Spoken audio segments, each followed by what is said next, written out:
Welcome to Underdog Payback Tales, where the underestimated fight back.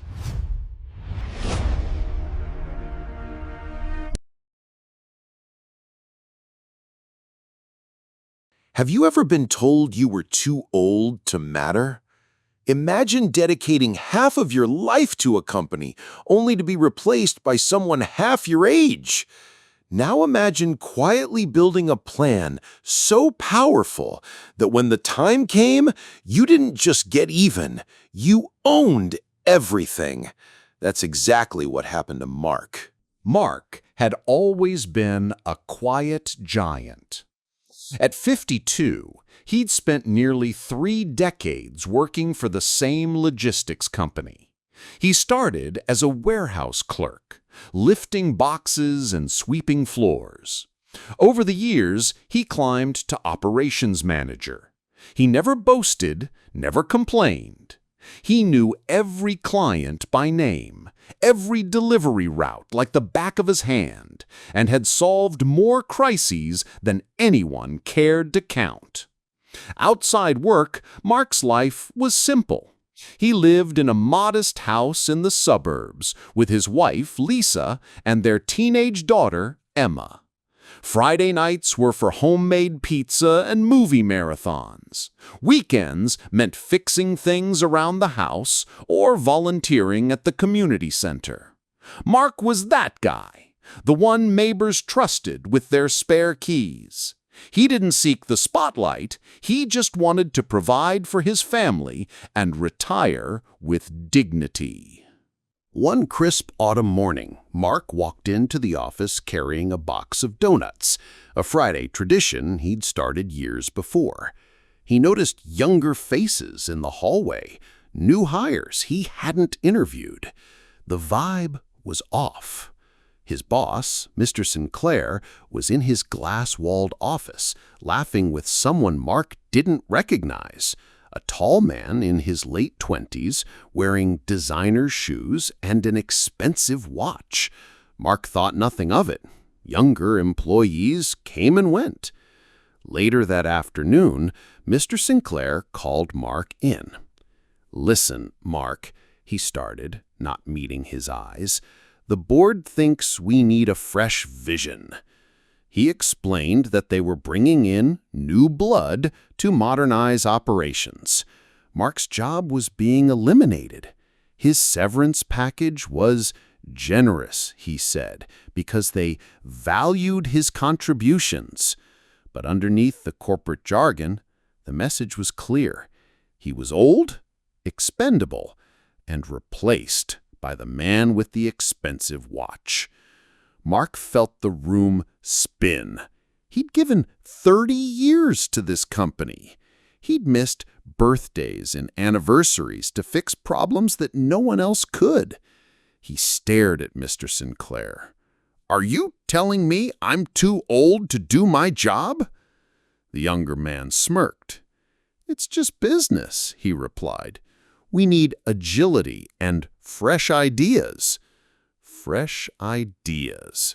Mark, a man who had implemented the very systems the company still used, was suddenly obsolete.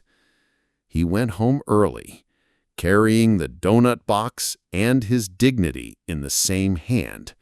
When he told Lisa, she hugged him so tightly he could hardly breathe. Emma, ever the teenager, said, "They'll regret it, Dad." But Mark wasn't so sure. He spent the next week updating his resume, something he hadn't done in decades. He applied for jobs. He went to interviews where people half his age called him sir and smiled politely. Rejections piled up. One company emailed, "We're looking for someone with more modern experience." Translation: younger. Bills didn't care about his age. Mortgage payments and college funds loomed. Mark took a part-time job driving deliveries for a local bakery. He woke before sunrise, loaded pastries into a van, and delivered them to cafes. He swallowed his pride when cafe owners who used to be his clients barely glanced at him, But on those drives, between dropping off croissants and cinnamon rolls, an idea began to form. Mark had spent 30 years optimizing logistics. He knew where businesses lost money: inefficient routes, outdated software, clueless management. He knew which clients were unhappy. During his bakery runs, he'd hear cafe owners complain about late deliveries, wrong orders, rising costs. He listened, smiled, and filed their frustrations away. One morning, as he sipped coffee at sunrise, Mark called his old friend Javier, a retired accountant. If someone started a small logistics firm with lower overhead and better customer service, do you think they'd have a chance? Javier laughed. If that someone is you, then absolutely. Javier offered to help with finances. Mark's brother-in-law, an IT specialist, offered to set up software. His community center friends agreed to invest a little. Quietly, without fanfare, Mark registered a business: Evergreen Logistics. 2 years after Mark was fired, Mr. Sinclair's company entered crisis mode. Profits plummeted. Investors were restless. Rumors of a buyout swirled. Mr. Sinclair, desperate, called Mark. "Can we meet?" he asked, his voice tight. Mark agreed. They met at a neutral cafe, the same one where Mark had delivered pastries. Mr. Sinclair looked tired. Gone was the smugness. "Our board wants to sell," he began. "We'd rather the company stay local. Would you consider acquiring us?" Mark sipped his coffee and let the words sink in. 2 years earlier, this man had told him he was too old. Now he wanted Mark to save him. Mark pretended to ponder. Inside, he could feel his heart pounding. This was the moment. "I would consider it," Mark said, "on a few conditions." He laid them out calmly. He would buy the company at a fair but reduced price. He would retain the employees, except for the new blood manager who had replaced him.